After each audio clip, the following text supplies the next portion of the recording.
So today we are going to talk about math and how math has been used to uphold capitalism and imperialism. And this is a new math instruction, this new curriculum. It's called a pathway to equitable math instruction, dismantling racism in mathematics instruction. This is a curriculum that's been discussed in Oregon, I believe, as you can see here, and as well as in California. California promotes dismantling racism in mathematics, and you can see right here, pathway to equitable math instruction. And I looked up the document. First of all, you can find the website right here, equitablemath.org, and you can find all these resources for yourself. But I do have the document right here, and I made a few highlights that I want to talk about. Let's get started right here. As you can see, it says, not only can these repeated practices over a lifetime serve to dehumanize students and teachers in classrooms, the narrative about mathematics being a pure discipline, reflected of the natural world around us, universal with an almost unilaterally positive relationship to society's advancement, leaves many humans unable to challenge this narrative to consider other ways of doing mathematics. Well, excuse me, princess.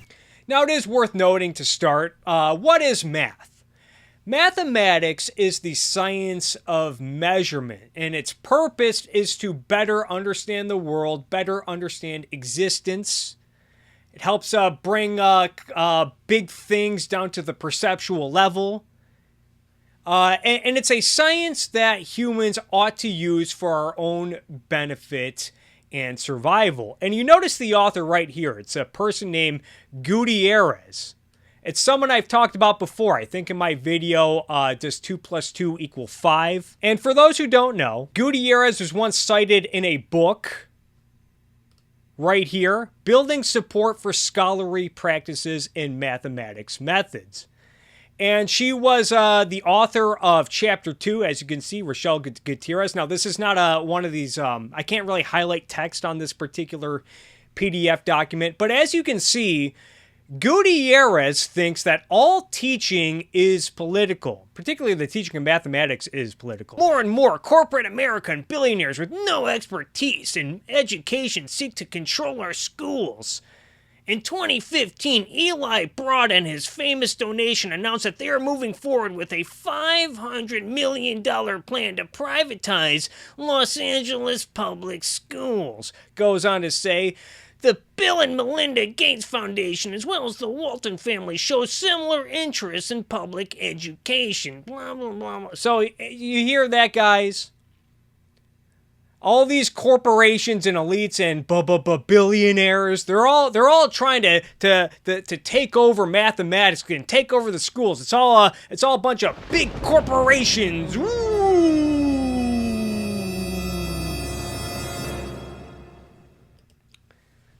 And she goes on to say, again, all mathematics teaching is political. So it's all political for someone like Rochelle Gutierrez. It's all now you can apply math to politics, obviously.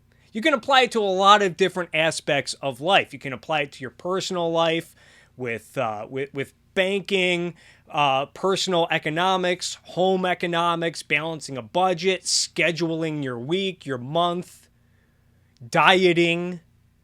It can be applied to science, obviously. It can be applied to politics, obviously. But its central purpose is not politics.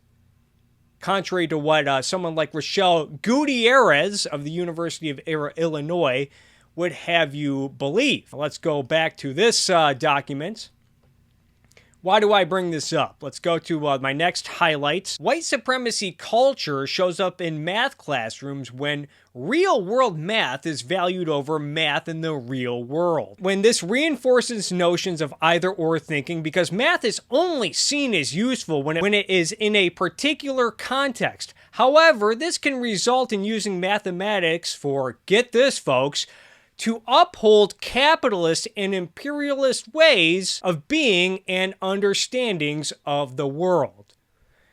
Now, I don't know if this is a consequence of postmodernism and critical race theory. I'm mainly speculating here, but I can't help but wonder, considering that when you read someone like James Lindsay's and Helen Pluck-Rose's book, Cynical Theories, they talk a lot about this. About how for postmodernists, theory refers to a specific set of beliefs which posit that the world and our ability to gather knowledge about it work in accordance with the postmodern knowledge and political principles. Theory assumes that objective reality cannot be known.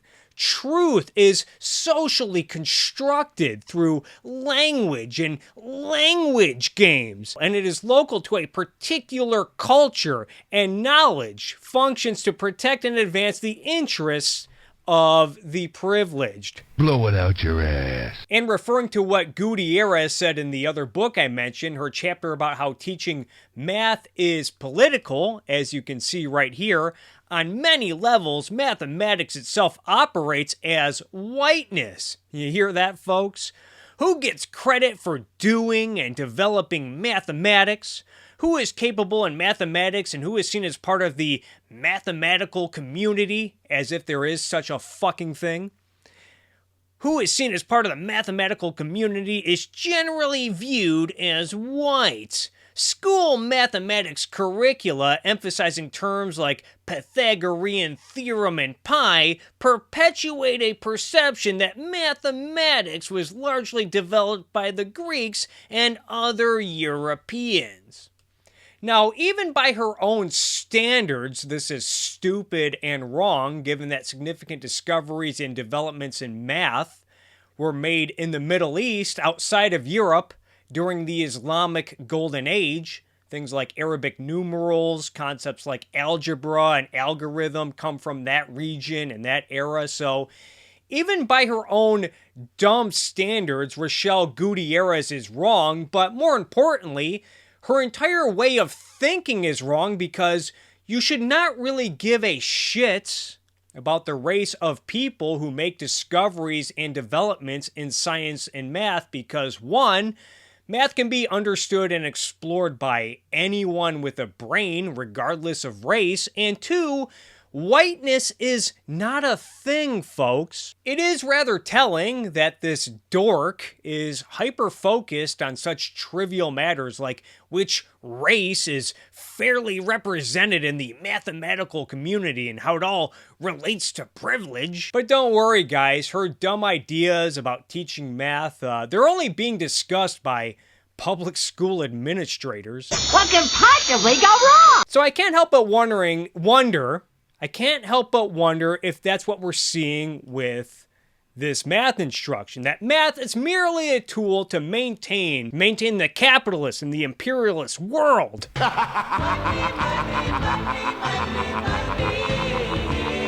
And so, as you can see right here, instead of using math to, uphold the capitalist world, they don't want you to. They want you to limit or eliminate references to money, especially when transactional.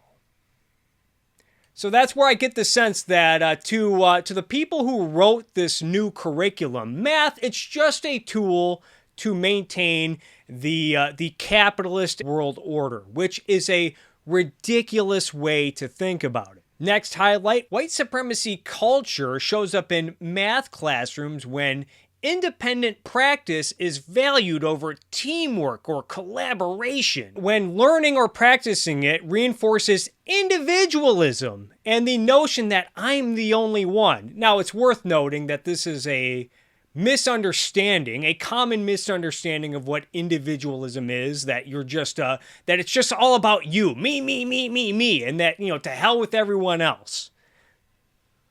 No, individualism means it is the recognition, the objective recognition, that each individual person is a sovereign entity with their own mind, their own consciousness, responsible for their own actions, their own life, their own well-being.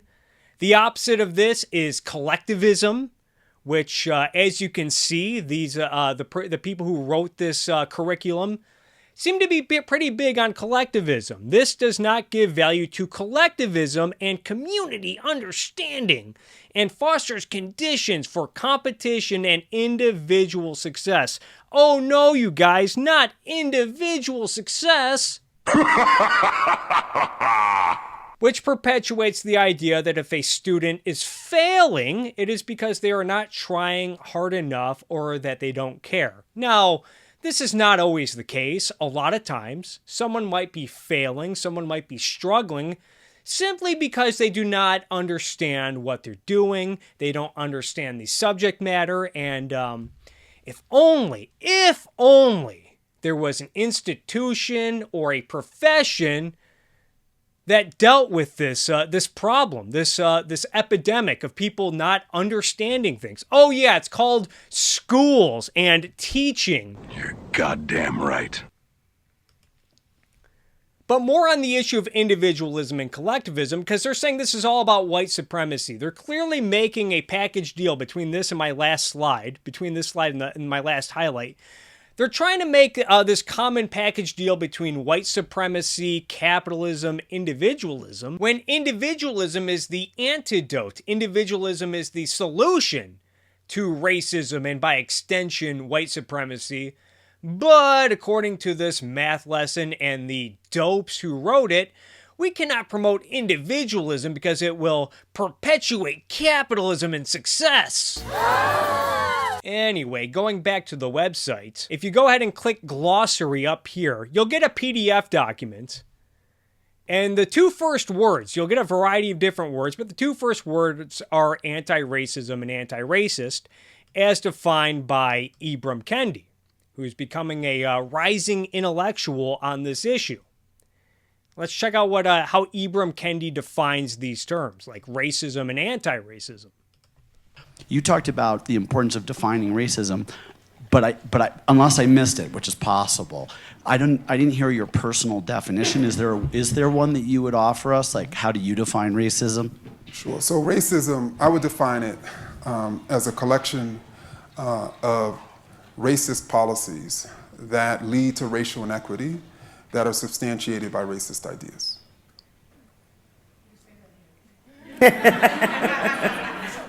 Sure. A collection of racist policies that lead to racial inequity that are substantiated by racist ideas. Now, this is, I would consider this an improper definition. Again, it's all about politics with people like Kendi and Rochelle Gutierrez. It's all about politics. I would define racism as the notion, the belief that race or ethnicity are of any significance, of any value, which is a really dumb and destructive notion. You're goddamn right.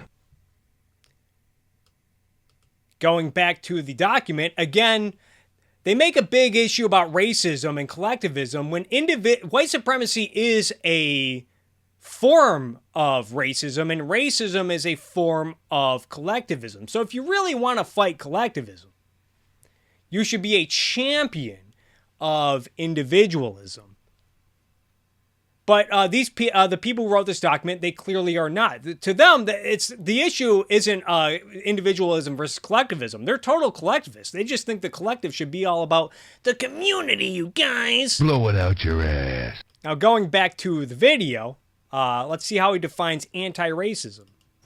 And anti-racism is pretty simple, using the same terms. Anti-racism is a collection of anti-racist policies leading to racial, anybody want to take a guess? Equity that are substantiated by anti-racist ideas. So it sounds like Mr. Kendi still wants politics, politicians, government to be hyper-focused on race so that they can, reverse whatever inequities exist currently in society. Now, I would say that anti-racism is an anti-concept, because if you really want to fight racism, you should be an individualist. And I think there's a reason why they're inventing new terms like anti-racist. I'm guessing one of those reasons is because if stuff like quote-unquote anti-racist math curriculums get introduced in the public schools, and people notice all this stuff about package dealing, attacks on individualism, package dealing between capitalism, individualism, objectivity, which we're getting to, and white supremacy. You know, objectivity, capitalism, individual. It's all a part of white supremacy, you guys. It's all a part of white supremacy. You're a liar! If you dare criticize it, they say, well, what's wrong? This is just anti-racist education. It's an anti-racist curriculum. What are you, pro-racism? No, if you really want to be opposed to racism, you should be a champion of individualism, because individualism is by default anti-racist, opposed to racism, because an individualist naturally sees, by using logic, by using the law of identity, that racism is fucking stupid. You're goddamn right. It is rather telling that a lot of these anti-racists are inventing new terms rather than promoting good ideas, existing ideas like individualism that are anti-racist by default. Really makes you think. But moving on, lastly, white supremacy culture shows up in math classrooms when the focus is on getting the right answer. You gotta be fucking kidding. The concept of mathematics being purely objective is unequivocally false, and teaching it is even much less so. Upholding the idea that there are always right and wrong answers perpetuate objectivity as well as fear of open conflict. So I would say that if people teaching math really want to obliterate the notion, the belief in objective truth in our means of understanding it, then I say, why not cut some school budgets? Why not lower some teacher pay? You do that, and I'm telling you guys, these people, they'll get rather objective about math really quick.